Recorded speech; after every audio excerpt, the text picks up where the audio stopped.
Hi, this is Ann Breuer with First Choice Realty Solutions. Today we have Cindy Fussy with CarePatrol here today. Cindy, we met a few months ago and I loved your story. Share with us a little bit about what you do and why you do it. Okay, yes. I fell into Care Patrol by accident, and I couldn't be more excited that it happened. It happened for a reason. I've been a nurse for over 30 years, worked with seniors the majority of that time, had a bigger management position, and I just had it was a lot. And it was time to just step back and look at my life and my career. And I ran into a gal that owned Care Patrol. And what is that? And so she explained what Care Patrol is. She was basically a realtor for seniors. So she was finding the best place for seniors at the place they were in at that time, whether they needed help or not. Anyways, long story longer, in June, I met her, and by August, she was selling because she was moving out of the state. And it was not even a thought. I had put my notice in at work and I was ready to go.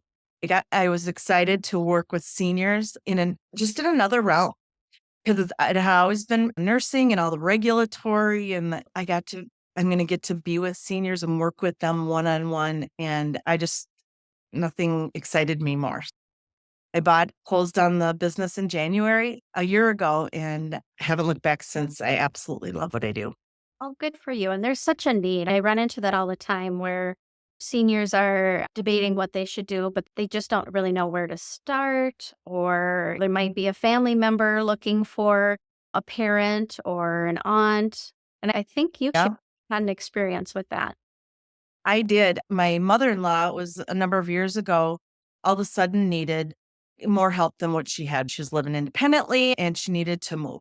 So I, being a nurse, her daughter being a nurse, and her other daughter decided, we've got this, we can do this. And I was in that profession. I was working with all these assisted livings. I have to know this really well. We found out how difficult it was. There's just a lot more to it. So finding the right place at the right time, it really did require a professional that knew those communities. Yeah. We found out the hard way. And what I'd like people to do is not have to waste that kind of time that we did. We moved my mother-in-law 3 times, Oh, and no. that's a lot of work. I Yeah. want people to have to do that one. So Well, and that's the goal. I'm sure it was hard on your mother-in-law. Exactly. All involved. We get her in the right place so that she would thrive on this next step that she was in her life. Absolutely. Cindy, Mhm. what are the main types of senior communities? We can start at 55 plus. So you want to move into a building where there's more, it's an apartment building. Most of the time, sometimes they have little villas, like little townhomes, but they have a common clubhouse. They have a common area where people meet. And that's the whole thing. It's a lot of single people that will do that because they feel like they are lonesome, probably kept away from the world in their own home. So moving to that next step for senior living, senior housing is a great thing. They are meeting new friends and people that are really walking the same walk they are. And I think it's awesome for their mental health for sure. So it's 59 plus. And then you can also choose independent living in a community. Let's say maybe you have some disease process going on and you're good right now, but it might be progressive. It could be progressive. You may need help down the road. So those folks can find a place in community that houses usually independent, assisted living, and memory care. You start out in independent, and some people start out and end up there, but that can include meals. So that's a great thing. I don't have to cook for myself every day, or I don't have to cook every meal, or however they want to do it, they can set it up the way that works for them. And then assisted living, if you need cares. So cares as far as a non-professional aide that stands by while you shower so that you're safe, or to the point of a nurse that manages your medications for you because it's just getting confusing. What am I taking this for and why? And they can do the teaching, and that can be for a short period of time or that can be as long as you want it to be. And then if there is a place that you need for memory care, a safer place, That would be when you move into the next apartment, probably in a memory care unit. They have more staff that can assist folks that have a lot of times Alzheimer's or dementia or a progressive debilitating disease that they just need more help. So it all comes under one roof, which is really nice. And especially for memory care folks, because change is very difficult. So you keep that familiar surroundings, which I think is wonderful. So I get asked a lot, how do you find the right senior community? It's the $1,000,000 question. And that's where I would come in handy, or someone that does my kind of a job. So we get to know all these communities because they all have different personalities, different cultures.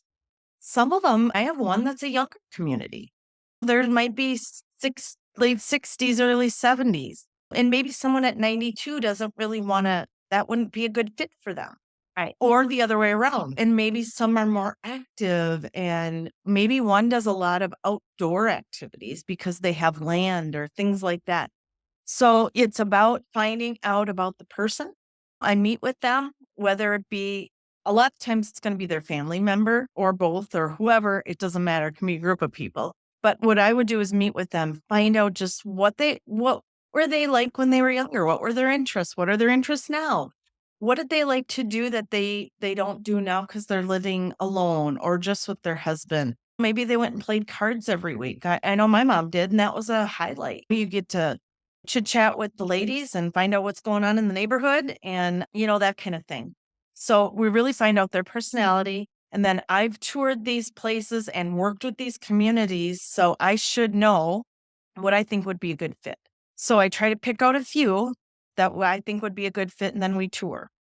And if that doesn't work out, they don't feel like that was a great fit anywhere, we find a few more. So we just do that and usually it doesn't take much more than that first round because they have a pretty strong personality. I can see someone when I meet them and go, oh, they would fit in this one. It's, yeah. Yep. Really similar to when we help a buyer find the right house. They usually walk in and you can just see it on their face and see that they're comfortable and they can, You feel it. Mhm. You really do. It's not I can show you online pictures and all that kind of stuff, but you don't know until you walk in. yeah, pictures don't usually do it justice. No. Or they do too much sometimes and the feeling isn't just what they're looking for, which is great too. And I support the pickiest client because guess what I would be? I would be that client. You're moving one more time probably. Yeah, I want it to be the best place for them to enjoy their senior years with a lot of kind and lovely people around them. absolutely. So, what are Mhm. typical amenities that you're seeing in the senior community living? I've talked about that, and I think I've forgotten a couple of them that they have a lot of worship services coming in, and they don't just do Catholic. They don't just do Lutheran. So they cater to all for the most part. Exercise gyms, a lot of them have those, or even just exercise groups that get together in the morning. A lot of them have those. The activity director calls everyone out. And again, you don't have to do anything you don't want to, but we like to encourage people to be healthy. So get out, get moving, talk to your neighbor, activities outside of the community. Let's get on a bus and go to Chanhassen Dinner Theater. Let's go. I don't know who agrees with this and who doesn't, but they like to go to the casino. So there's just to the grocery store, to shopping, a lot of different outings that they like to do. And what a fun thing to do with your friend. You can ride the bus, don't have to worry about driving. You don't have to bother your daughter or son about it or granddaughter. Also, beauty salons. They have these adorable beauty salons and barbers. The guys can go too, but you make your own appointment and it's just like going to your beauty salon. You just don't have to leave the premises if you don't want to, if it's just more convenient that way. Maintenance. You never have to do any maintenance in your apartment. All those things you had to worry about all your life as a homeowner or even as a renter, you still had to figure out how you're going to fix things. I'm sorry, but at my age, I don't want to worry about that anymore. So, especially when you're widowed or a widower, when you had that guy that would help, that could do all that in your house, and you don't have to worry about it. Transportation, sometimes to physicians if you need it. If not, they have physicians coming in. So they have these groups that are amazing groups. I've worked with Bluestone, I've worked with Twin Cities physicians, and they are amazing specialists with seniors, geriatricians. They know what's going on with seniors. And I always say the bat line, the community has a bat line right to that physician or that PA or NP. They get answers and action right away. So that's a huge amenity, I think, because you don't find too many physicians that'll come to your house. Exactly. And just keeping it Mhm. convenient and a Yep, lot safer. So, Cindy, exactly. what's the difference between assisted living and independent living? All that is same apartment in most communities will be the same apartment. You just have services come to you. If you need, as I talked about before, safety reasons, someone helping you in the shower so you don't slip. Or if it goes as far as needing a nurse for medications, for disease process teaching, or someone to come in and assess your lungs. I'm wheezing, I'm heavy chested. She can come in and take a listen and give the doctor a call. And so that's the difference with assisted. The big difference is that the community has access to your health files. If Okay. you're in independent, they don't. They would call 911 for you in independent. That's Sure. the difference, really. Okay. But you can flip that switch anytime you want to and change it to assisted. Nice. So, yeah, you can keep it simple and stay where you're at. Yep, Awesome. absolutely. And most people, it depends on what your age is and where you are in your journey of aging. You might be an independent for 10 years, or you might be an independent for a year. It really, you're just in the right spot, which is great for aging, So, how do payments and costs, how do they differentiate between right? communities? They're all, it's like renting an apartment. You look at the apartment that you can afford. Some people can afford the middle of the road. Some people might need help with the Section 8 with from the county. They may need help, but then there's luxury. So we just start there. Let's talk about where your finances are. I don't need to know all the gory details or the very personal details, but I do need to know in general, what are you thinking you can afford? And then we start there. As far as do they vary? They're really pretty close as far as if you go to a middle of the road community here and you go to a middle of the road community down the street, they're going to be pretty similar, pretty competitive. It's just the only ones that vary a lot, like I said, are the luxury or the lower income. Okay. That would be a little bit different. Or that's gonna where you see your varying.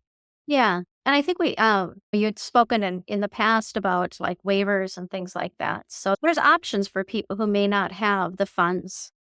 Exactly. So still reach out to us if you don't think you have the money, you don't know about what they cost, still reach out to us. I'm still gonna help you.